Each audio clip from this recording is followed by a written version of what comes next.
les travaux de reconstruction du site du stade Tata Raphaël en prélude du 9e jeu de la francophonie, perspective d'avenir de l'Ordre national des architectes ONA, cap sur le projet Tchilégelou, ce projet qui vise à la reconstruction des 140 km en RDC, c'est-à-dire 40 km pour la ville de Kinshasa, mais également 100 km pour l'espace Grand Kassai. Mesdames et messieurs, voilà comment se présente le menu de notre numéro de séjour qui reçoit pour vous Fioun Ndoboni, qui est le président national de l'Ordre national des architectes ONA en sigle, mais également président du parti politique Orange, parti proche de la mouvance présidentielle. Mesdames et messieurs, c'est lui, notre invité. Bienvenue à tous et à tous. Je suis très heureux de vous retrouver encore une fois de plus pour décrypter ces sujets d'actualité liés à la reconstruction de la République démocratique du Congo avec Fioun Ndoboni. Mesdames et messieurs, bienvenue à toutes et à tous à votre magazine RDC Infrastructure et Développement que j'ai le réel plaisir de vous présenter ce jour. Bienvenue. Mesdames et messieurs, je vais appeler notre invité.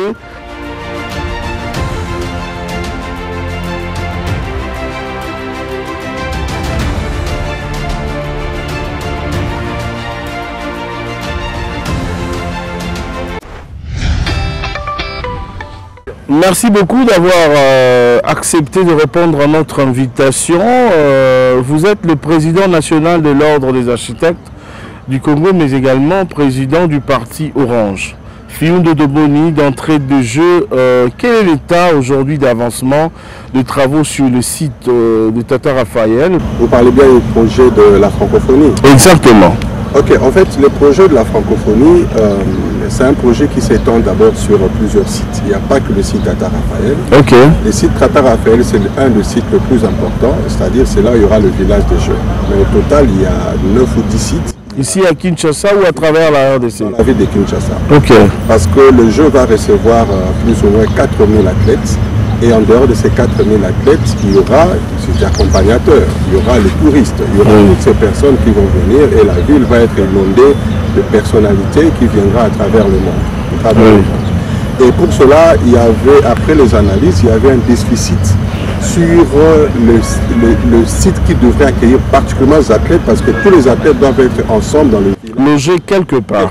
Oui. Donc il faut plus ou moins un logement pour 4000 personnes. Voilà pourquoi au niveau du stade Tata Raphaël, qui est un site important, il devrait avoir plus ou moins 2250 logements pour héberger toutes ces personnes-là, tenant compte également des personnes vivant avec handicap. Donc je disais qu'il y a plusieurs sites. Il y a Tata Raphaël, il y a Martyr, il y a Échangeur de l'Unité, il y a le centre Wallonie-Bruxelles, il y a la Maison de France, le Cercle français, il y a le Musée national, il y a l'Académie des Beaux-Arts, il y a le Palais du Peuple, il y a d'autres côtés, il y a 2 stades municipaux qui sont également. Parmi les stades qui ont été construits, de Barumbu et de Matete, dans ces stades, il y aura certaines activités qui vont être faites. Ok. Alors, c'est l'ensemble de ces sites-là qui vont être réhabilités. Maintenant, le plus important, c'est Tata Raphaël, parce qu'il y aura le village des Jeux. Voilà pourquoi une bonne concentration et le délai surtout est mis sur ces sites. Et il y aura également Martyr, c'est vrai, il y a des gymnases qui vont être construits, mais du moins, ça, en termes d'impact, de charge, Tata Raphaël est beaucoup plus important. Alors, aujourd'hui, qu'est-ce qui se passe? Il y a les études architecturales qui ont été faites, et ces études-là, au stade actuel, on est, le CNJF est en train de faire la sélection avec l'organe régulateur de passation de marché sur le choix des différentes entreprises qui vont exécuter. Il y a quelques-unes qui sont déjà sélectionnées, qui exécutent par rapport à la priorité, qui ont déjà commencé, particulièrement au stade Tata Raphaël. Voilà ce qui justifie la pose de la première pierre du chef de l'État.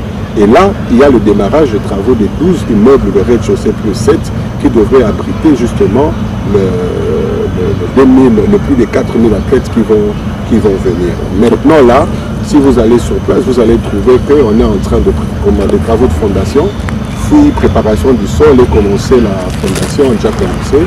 Et dans les jours qui viennent, ça va atteindre d'autres étapes.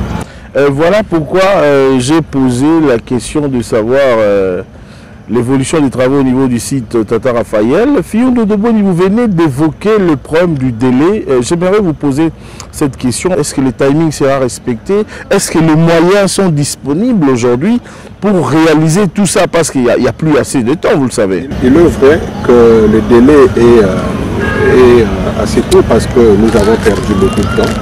Mais dans cette situation, nous avons mis en place une stratégie parce que notre rôle, c'est aider le pouvoir public, particulièrement le chef de l'État, à atteindre ses objectifs.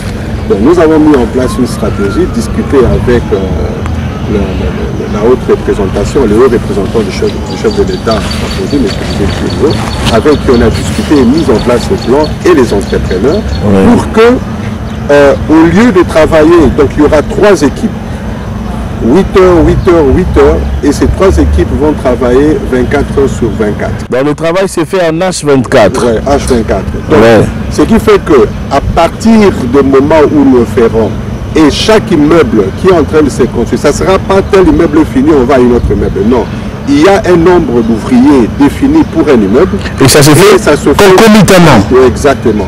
Donc c'est cette stratégie qui est mise en place pour que nous soyons en mesure de relever ce défi. Et ça va demander de gros moyens. Est-ce que les moyens sont déjà disponibles? Vous savez, quand on a le chef de l'État est déterminé, et son accompagnement est là, son engagement est là, et sa détermination également, son coaching est là. Donc, côté moyen, il y a une couverture du gouvernement par rapport à cette question. Et c'est seulement le gouvernement congolais qui va financer, ou il y a aussi la contribution des autres partenaires, c'est-à-dire les autres pays francophones qui vont participer à ces Jeux? Probablement, vous savez, c'est tous les détails liés à l'organisation interne de francophonie. Je souhaiterais assez que le leadership de la francophonie le fasse, mais du moins, là, le secteur infrastructure, en tant que président de l'ordre, je peux donner quand même certains avis. Probablement, il y a cet accompagnement-là. Dans tous ces détails, c'est le haut représentant du chef de l'État, M. Didier Chiyoyo, qui est mieux placé pour nous donner tous ces détails. Je souhaiterais par respect primaire, je souhaiterais que toutes les questions qui concernent l'activité interne, parce qu'en tant qu'ordre, je suis partenaire officiel de CNJF, Comité national des Jeux de la francophonie, que le représentant du chef de l'État, le représentant du chef de l'État. Donc, je souhaiterais que toutes les questions qui concernent la structure, qu'il ait la primeur de l'annoncer auprès de... Mais du moins, côté infrastructure ou d'autres informations d'une manière générale, je peux faire la communication. Merci beaucoup. C'est pour nous aussi l'occasion de lancer un appel aux représentants du président de la République. Prochainement, dans le tout prochain jour, pourquoi pas le recevoir sur cette chaise où vous êtes assis pour répondre à toutes les questions qui sont vraiment les questions de fond. Et nous disons aussi que nous sommes disposés à accompagner ce projet. Mais qu'est-ce que la République démocratique du Congo va bénéficier après avoir organisé ces Jeux? Vous savez sur le plan diplomatique, c'est l'impact d'abord du Congo, la renaissance du Congo. Les grands Congos se relèvent parce que c'est une activité internationale. Toutes les chaînes internationales vont avoir un regard sur la République démocratique du Congo. N'oubliez pas, les Jeux de la francophonie ne sont pas seulement des infrastructures, c'est toute une organisation et toute une cérémonie, la cérémonie d'ouverture des Jeux qui va avoir lieu au stade de Martyrs. J'ai suivi les éléments de montage pour cette cérémonie. Ça vous fait rêver déjà? Ça fait déjà rêver, vous savez. Donc c'est une cérémonie grandiose qui va faire à ce que le monde entier va avoir un regard sur la République démocratique du Congo. Et toute cette histoire-là sont en train de se préparer. Il n'y a pas que le secteur infrastructure. Il y a beaucoup de commissions qui travaillent pour accueillir plus de 6 000, 7 000 personnes dans la ville pendant 10 jours. Ce n'est pas une mince affaire. Le loger, le faire déplacer. Il y a également le business des uns et des autres, les activités économiques, petites, moyennes et grandes entreprises. Et ces personnes vont consommer, ils vont se déplacer, ils vont dépenser l'argent. L'argent va circuler pendant cette période. Donc, sur le plan économique, il y aura un impact. Et les infrastructures que nous allons construire vont rester. C'est une nouvelle société qui naît également parce que le travail va avoir lieu et nous avons la possibilité d'organiser dans la suite, sans beaucoup d'investissement, les grandes activités du genre Coupe d'Afrique des Nations. Vous comprenez? Donc, ces Jeux de la francophonie est une opportunité justement pour aider les Congos à se positionner et à lancer un message fort que nous sommes là, nous existons, nous sommes le Grand Congo et on ne doit pas nous oublier. Donc tous ces éléments mis ensemble démontrent que c'est un avantage énorme pour le Grand Congo. Quand le chef de l'État se déplace lui-même, c'est-à-dire il croit en ce qu'il veut faire, il croit à sa vision et il rêve dans sa tête à améliorer non seulement les conditions de vie des Congolais, mais de les doter aussi des infrastructures, des bases et des qualités. Merci beaucoup par rapport à cela, Monsieur le Président de la République. Comme nous cessons de le dire, nous sommes derrière vous pour accompagner tout ce qui est bon, tout ce que vous êtes en train de faire pour l'intérêt de la population, comme on cesse de le dire, le peuple d'abord. Vous avez visité Fiyundu de Boni récemment, les sites, quelques sites où ces jeux devront être abrités. Aujourd'hui, l'état de l'île, la vitesse, l'évolution, aujourd'hui ça donne espoir de la réussite de ces jeux? Effectivement, ça donne espoir. Comme vous avez dit, le chef de l'État c'est un grand visionnaire et quand il lance une vision, il fait un coaching assez important autour de tous ses collaborateurs et il leur montre avec précision ce qu'ils sont censés faire. Donc effectivement, les hauts représentants, je l'ai accompagné, il y a eu cette visite-là pour voir les démarrages parce que le chef de l'État a posé la première pierre. Il fallait que la semaine qui suive, qu'effectivement, les travaux puissent commencer. Donc nous sommes allés visiter et voir l'effectivité de démarrage des travaux, c'est ce qui a été fait. Et aujourd'hui, les travaux sont en train d'avancer et sur le plan administratif, les différentes formalités sont en train de se faire.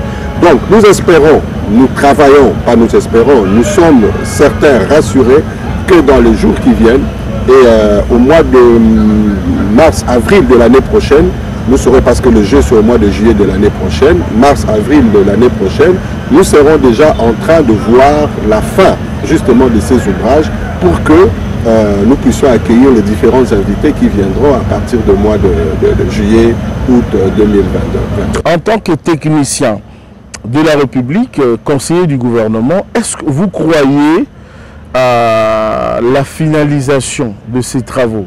Qu'est-ce que vous pouvez répondre aux personnes sceptiques qui ne croient pas à la fin de ces travaux, qui disent que non, ça sera fait à la hâte, on risque d'échouer? Sur le plan technique, c'est faisable. Sur le plan technique, c'est faisable. Et la stratégie que nous avons mise en place va faire à ce que les travaux puissent se matérialiser. Évidemment, il y a l'aspect financier qui accompagne toujours. Donc, la stratégie mise en place techniquement, nous pouvons atteindre cet objectif. De toute façon, il n'y a pas de choix. Dans la vie, quand on travaille, on veut relever un défi, il y a toujours une question importante qu'on se les pose. Que faire pour surmonter la contrainte? Et c'est la question que nous nous sommes posés et nous avons mis en place une stratégie pour que la contrainte, le défi soit relevé.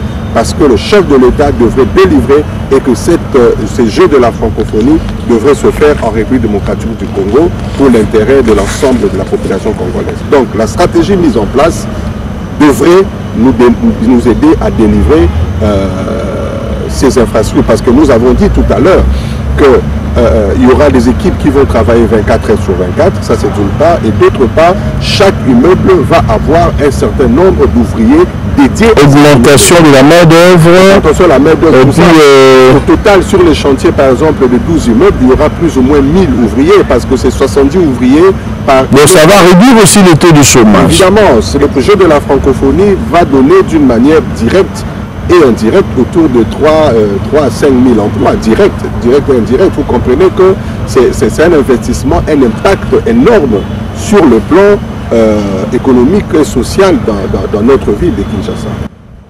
Merci beaucoup. Alors, nous allons changer de chapitre, mais nous tenons encore une fois à le dire aux hauts représentants du président de la République à la francophonie, M. Didier Chiyoyo. Nous vous attendons selon votre disponibilité pour essayer d'échanger avec vous et d'entrer en profondeur par rapport à la reconstruction et à la modernisation de ces sites, tous ces sites qui vont accueillir ces Jeux. Merci beaucoup.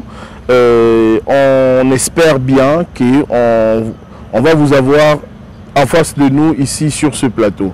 Parlons un peu infrastructure. Oui, c'est vrai, nous étions toujours dans les infrastructures, mais cette fois-ci, nous allons prendre le volet routier. Tshilé-Gelou, le projet Tshilé-Gelou.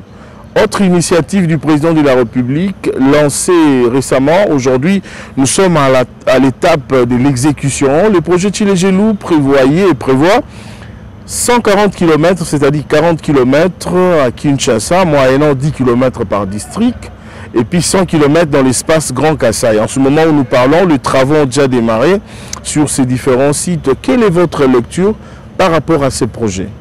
Nous saluons l'initiative et l'engagement du chef de l'État. Nous saluons sérieusement parce que vous savez, la question de la route, de déplacement, c'est une question fondamentale. Le Congo, on ne va pas parler de développement du Congo sans pour autant parler des infrastructures, surtout routières.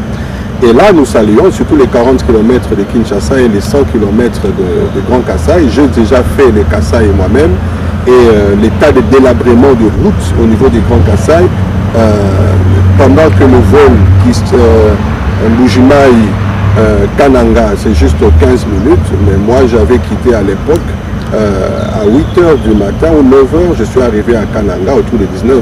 Donc vous comprenez que l'état de route était vraiment indescriptible. D'ailleurs, vous dites que vous avez quitté à 8 h, mais nous revenons récemment pour le lancement du projet Tshilé-Gelou au Grand Kasaï. Nous avons quitté Mbujimayi à 10h05 pour arriver à Kananga à 23h17. Alors parmi les délégations qui composaient l'équipe, il y a une autre équipe qui a quitté à 8 h pour arriver à 4 h du matin. C'est-à-dire l'état de route est vraiment... Vous comprenez? Donc ce qui fait que nous saluons et nous en tant qu'ordre, nous allons accompagner selon ce que la loi, les prérogatives que nous accorde la loi, nous allons accompagner tous ces projets d'intérêt public de manière à ce que ça puisse se matérialiser selon les normes et que l'État soit gagnant avec la population par rapport à toutes ces questions. Quand vous parlez d'accompagner, comment est-ce que cet accompagnement va se faire? Aujourd'hui, en dehors du projet Tshilé-Gelou, il y a le projet Moderne Construction qui a été lancé le même jour avec le projet Tshilé-Gelou par le chef de l'État. Lui, il vise à la reconstruction des routes, c'est-à-dire 7e rue industrielle, 9e, 8e, 12e, voilà, tous ces axes qui sont vraiment en état piteux en ce moment où nous parlons. Il y a tellement de points chauds. Nous voulons savoir quel est, je veux un peu anticiper, le rôle de l'ONA par rapport à la reconstruction de la République. Accompagner, oui, mais de quelle manière l'ONA accompagne la reconstruction aujourd'hui en RDC? Par rapport à cette loi, la loi portant création, organisation et fonctionnement de l'ordre des architectes, la loi numéro 18/034 du 13 décembre 2018, par rapport à cette loi, nous sommes partenaires officiels, partenaires de pouvoir public, partenaires officiels de pouvoir public pour accompagner ce pouvoir sur toutes les questions qui concernent l'architecture, l'infrastructure du pays. Nous sommes censés être présents dans toutes les commissions, dans tous les jurys qui s'organisent par rapport à cette question. Nous sommes censés être dans la conception, participer dans la stratégie et conseiller sur la prise de décision de toutes les questions qui concernent ce secteur. Il est vrai que... Est-ce que c'est déjà entré en danse ou c'est une loi qui n'est pas encore en danse? La loi est déjà en danse. Nous sommes le premier conseil de l'ordre mis en place. Non, je parle sur le plan de la faisabilité. La loi, elle est déjà en place, mais la faisabilité, est-ce qu'elle est déjà en danse? Donc, nous sommes justement en train de travailler pour cette faisabilité. Okay. Nous avons commencé avec le jeu de la francophonie, on s'est impliqué. En principe, tous ces projets, nous devons être totalement impliqués, pas seulement dans l'exécution, mais partant de la conception, parce que nous sommes les conseillers du gouvernement au sujet de toutes les questions qui concernent l'infrastructure ou qui concerne l'appui où partout l'homme est censé jouer un rôle quelconque. Nous sommes conseillers du gouvernement dans ça. Parce qu'il y a certaines décisions qui peuvent être prises, mais sur le plan d'intérêt national ou l'affectation ou d'intérêt par rapport à la population, il faudra des orientations de telle ou telle autre manière. Et là, c'est notre responsabilité en tant que conseiller du gouvernement. Et nous sommes en train, surtout que le gouvernement est mis en place, nous allons avoir l'échange avec les différents ministères qui nous concernent directement ou indirectement, avec le Premier ministre. Évidemment, le chef de l'État va nous recevoir également quant à ce, pour que nous soyons vraiment impliqués dans la totalité, nous jouons notre rôle pour, de la manière à ce que tous les projets de la République puissent atteindre leurs objectifs et la population soit totalement satisfaite. Il y a aujourd'hui des problèmes d'embouteillage qui se posent à Kinshasa. Pourquoi ne pas dire en RDC avec Acuité? Est-ce que l'ONA, au niveau de l'ONA, vous avez des projets déjà dans vos tiroirs que vous comptez présenter au Premier ministre, par exemple, au ministre des Infrastructures, au ministre de l'Aménagement du Territoire, par exemple? Est-ce qu'il y a-t-il de projets qui existent déjà dans ce sens? Les projets existent. Dans le jour qui vient, nous allons déjà avoir ce qu'on appelle les états généraux de l'infrastructure, de l'architecture au niveau du Congo. Je donne un exemple. Le chef de l'État a lancé un projet social de construction de la ville Kitoko. Il y a la ville Kitoko qui existe, ce projet de ville Kitoko. Nous devons faire la ville Kitoko, c'est un projet qui est lancé, mais évidemment, il y a en interne la réglementation que nous allons faire appliquer par rapport à la matérialisation de ces projets. Oui. Vous comprenez? Ça, c'est d'une part. Il y a d'autres projets que le chef de l'État a annoncés dans ses discours sur l'habitat, par exemple, où il faut construire des milliers de logements sociaux. Mais il y a la possibilité que nous, en tant qu'architectes congolais, de faire des propositions qui feront faire à ce que nous puissions avoir l'architecture appropriée selon nos moyens, selon ce que nous avons comme matériaux disponibles et que nous puissions en avoir. Il y a le village, nos villages par exemple, il y a un projet que je suis en train de développer au niveau de mon cabinet, la création des villages modernes par exemple. C'est-à-dire au niveau de nos villages, il y a déjà comment je veux dire, je ne vais pas nos villageois, nos frères congolais qui habitent nos différents milieux urbains, les milieux ruraux, qui déjà, à leur niveau, sont à mesure d'ériger des abris. Mais pourquoi ne pas capitaliser ce type de construction qui puisse ériger d'une manière décente, d'une manière un peu améliorée, organiser ces espaces pour qu'ils puissent avoir des villages suffisamment organisés. On sait qu'à tel espace, c'est le chef de village qui a son logement ici, avec un espace où il pourra échanger avec sa population. Tel secteur, il y a telle activité. On organise un modèle type de village et que tout village qui va être construit suive un peu ces modèles-là. Quand on fait un vol d'oiseaux, quand on fait un vol aérien, on sait voir sur la Terre l'organisation des espaces parce que justement il y a des plans. Situation panoramique. Situation panoramique, vous comprenez? Ça, ce sont les études que nous sommes en train de faire pour que nous puissions avoir un développement rapide par rapport au Congo, par rapport à nous. Nous avons la grande forêt équatoriale, nous avons le paille, le chaume, tout ça, nous avons toutes ces choses. Pourquoi? Nous avons l'argile en quantité industrielle, nous avons la pierre naturelle ici en quantité industrielle. Donc nous pouvons ici faire des constructions adaptées au Congo avec des prix économiques qui feront à ce que les logements sociaux résolvent tous ces problèmes-là. Donc ça c'est l'apport que l'architecte peut apporter. Donc l'ordre est bien disposé, d'ailleurs est disposé à apporter ces éléments-là avec le ministre de l'Urbanisme et Habitat par exemple, le ministre de l'Aménagement du Territoire, le ministre de l'ITP. Toutes ces choses, nous devons les discuter de manière à ce que nous puissions apporter notre apport et que le pays aille de l'avant. Il y a beaucoup de défis à relever sur le plan de la reconstruction, sur le plan de l'urbanisme et habitat. Tout dans l'urbanisme, aujourd'hui, vous savez quand on fait un lotissement, en réalité, la ville, d'une manière globale, il faut d'abord l'affectation des espaces. On sait que ça c'est une zone résidentielle, là c'est une zone industrielle, là c'est une zone administrative, on doit faire ces affectations des espaces. Maintenant, ici nous faisons des lotissements qui se font en désordre. Vous voyez un lotissement. Cette chanson, Fioune de Boni, cette chanson, c'est-à-dire cette chanson sur nos oreilles, on l'a beaucoup écoutée. Et pour être pragmatique, que comptez-vous faire pour faire respecter et améliorer cette manière de faire? La question de la loi. Il y a des études qui ont été faites sur la loi n'est pas respectée. L'urbanisme réglementaire. Il faut actualiser. Il faut actualiser. Il y a déjà un travail qui a été fait. Nous allons échanger avec le ministre de l'Urbanisme et Habitat pour que toute cette question soit mise en place, évidemment avec l'accompagnement des éléments, des polices, des inspecteurs, tout ça pour que ça soit adapté. Sinon, on ne s'en sortira pas.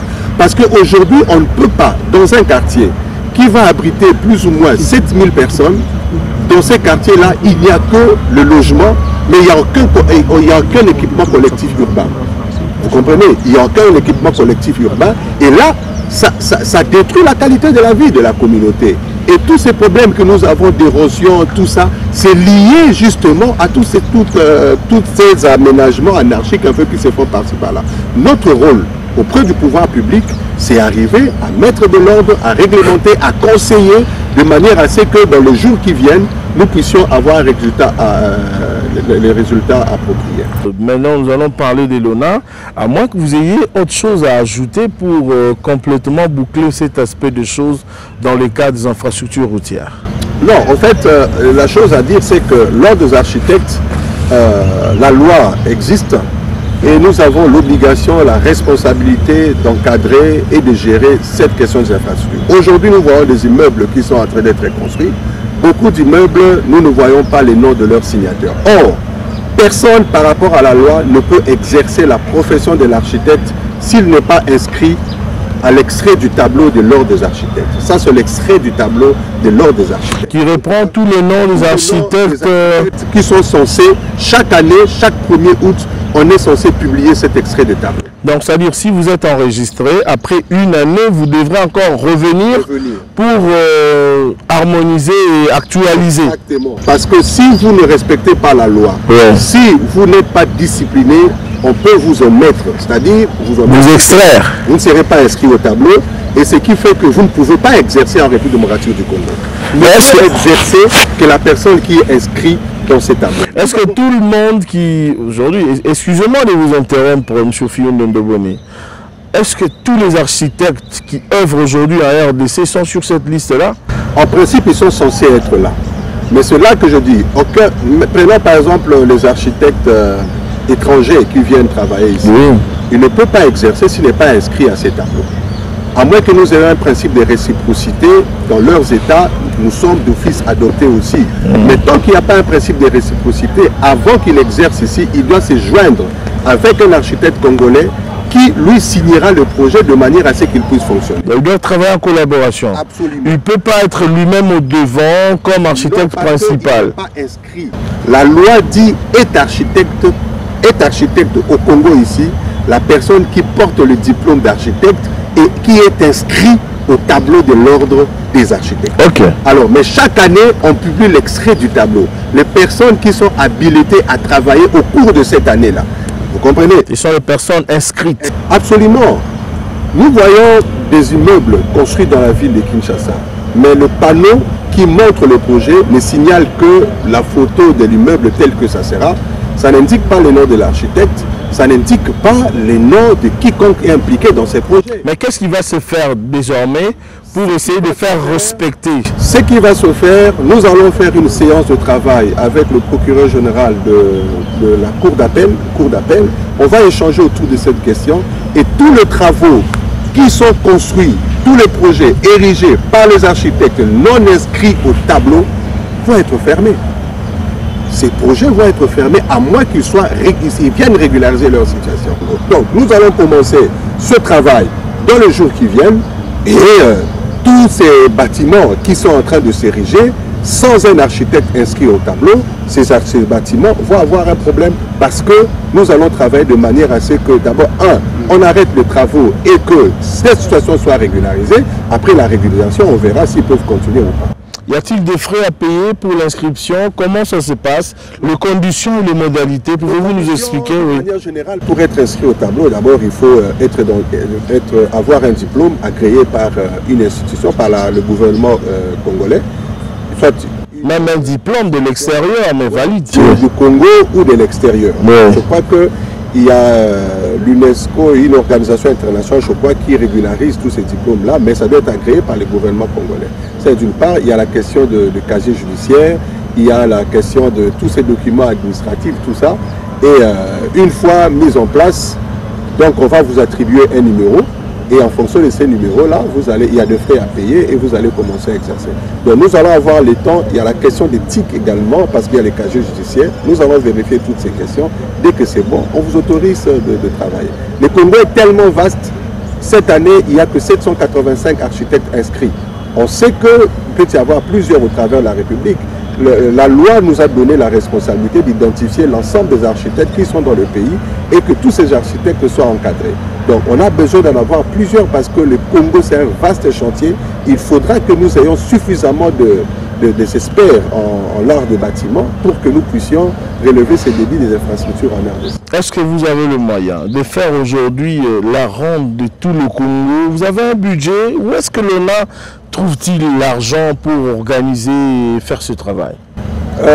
Nous partons de nos cotisations d'une part, mais c'est insuffisant. Partons, disons déjà que bien que baie de départ, ça peut nous aider à fonctionner en interne, tout ça, à gérer nos charges. Mais il y a d'autres initiatives qui peuvent être prises, qui sont dans notre projet de société, que nous allons présenter à l'Assemblée générale qui aura lieu dans les jours qui viennent, pour qu'une fois l'Assemblée générale adopte ces initiatives, ça va créer des sources de revenus, et ces sources de revenus vont nous aider à avoir suffisamment de moyens pour régler cette question. En dehors du gouvernement de la République, est-ce que vous avez des partenaires qui peuvent aussi booster? Bon, ça dépend de la manière dont les choses peuvent se faire, mais du moins nous sommes membres de l'Union africaine des architectes, nous sommes membres de l'Union internationale des architectes également, c'est-à-dire sur le plan international, où nous avons un partenariat avec l'Université libre de Belgique, avec nos écoles des institutions ici, par exemple l'IBT, ISAU aujourd'hui.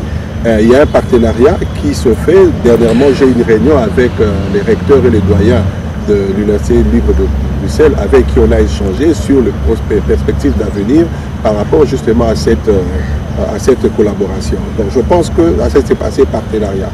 Donc je pense qu'avec les initiatives internes que nous sommes censés prendre, nous sommes également membres de FAFA, c'est la Fédération africaine, Fédération des architectes francophones d'Afrique, où un des Congolais est vice-président, donc un confrère, et le vice-président dans cette organisation. On a un confrère également vice-président au niveau de l'Afrique. Donc nous poussons le nôtre justement à être présents dans ces différentes organisations. Quelles sont vos perspectives d'avenir? Après, c'est vrai, il y a eu des querelles, il y a eu des choses au niveau de l'ONA, mais aujourd'hui, tout est revenu à l'ordre. Quelles sont vos perspectives d'avenir et un message particulier que Fiyou Ndondoboni, en votre qualité de président de l'ONA, Ordre national des architectes, pouvez-vous lancer aux architectes qui sont au fin fond de la RDC, dans le Congo profond, et pourquoi pas ceux qui sont ici avec nous à Kinshasa, la capitale? Première chose, c'est la force de la corporation. La force de la corporation réside dans l'unité. Donc il faudra identifier tout le monde, qu'on soit une seule personne, que nous bâtissions notre corporation dans l'unité, dans l'amour. Et là, il y a tout un programme que nous avons mis en place par rapport aux actions qui pourront raffermir nos liens et faire de nous vraiment une corporation unie, forte. On soit véritablement des confrères. Ça, c'est la première chose. Deuxième chose, c'est sur le plan institutionnel, et nous devons impacter notre présence et notre rôle en tant que structure qui pourra apporter son support auprès de l'État en tant que partenaire, justement. Ça, c'est la deuxième dimension, et voilà pourquoi il y a aussi un plan là-dessus. Et troisième secteur, c'est le secteur de la personne de l'architecte. Il faut qu'on développe l'architecte. Du côté de sa formation, il doit être développé, du côté de son épanouissement, du côté également de sa vie de tous les jours. Parce qu'ici, aujourd'hui, il faut que l'architecte ne puisse pas réfléchir, par exemple, sur la question de sa santé, de ses soins de santé. Il faut toute une organisation pour que nous puissions régler tous ces problèmes liés à l'architecte. Donc, ce sont les trois axes prioritaires qui constituent nos ambitions, et nous sommes en train de travailler. Merci beaucoup Fiyou Ndondoboni, encore une fois de plus d'avoir répondu à notre invitation. Votre mot de la fin, parce que nous sommes pratiquement arrivés à la fin de cette émission. En 2 minutes, 1 minute, si quelqu'un nous prenait en cours, qu'est-ce qu'il peut retenir de votre passage ici, dans notre mission? Au-delà de tout ce que je dis, au-delà de tout ce dont on a parlé dans cette émission, j'aimerais nous rappeler notre identité en tant que peuple. Nous ne sommes pas n'importe quel peuple. Nous sommes un peuple fort, grand et puissant. Nous n'avons pas une identité de la médiocrité. Nous avons une identité de la grandeur. Nous devons savoir, quelle que soit la médiocrité qui veut nous tirer vers le bas, restons toujours attachés à notre identité de la grandeur. Et rassurons-nous, avec nos engagements, avec la vision du chef de l'État, avec tout ce que la détermination de chaque architecte, nous pouvons tous ensemble relever ces grands défis qui sont en face de nous. Soyons unis en tant que nation, soyons unis en tant qu'architectes, soyons unis en tant que peuple. Nous irons de l'avant et notre Congo sera toujours plus haut et plus haut pour la gloire de notre Dieu. Merci. Merci beaucoup Fiyou Ndondoboni, président national de l'ONA. Merci d'avoir répondu à notre invitation. À vous également, chers téléspectateurs, nous disons infiniment merci de l'attention particulière que vous nous avez accordée. Le rendez-vous est pris pour la semaine prochaine. Je vous rappelle que nous avons reçu pour vous le président de l'Ordre national des architectes du Congo, Fiyou Ndondoboni, qui est également président d'un parti politique. Mais nous n'avons pas parlé politique dans ces numéros. Nous avons juste parlé de l'évolution des travaux des sites qui vont abriter le 9e jeu de la francophonie, du projet Tshilé-Gelou, mais également de l'ONA. Qu'est-ce qui se passe là-bas et quelles sont les perspectives d'avenir de cette structure conseillée du gouvernement de la République. Mesdames et messieurs, vous qui n'êtes pas encore abonnés sur notre chaîne YouTube, nous vous demandons de le faire.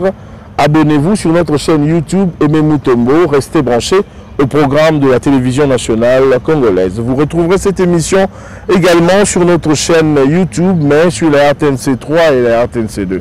Le rendez-vous est pris pour la semaine prochaine. Au revoir.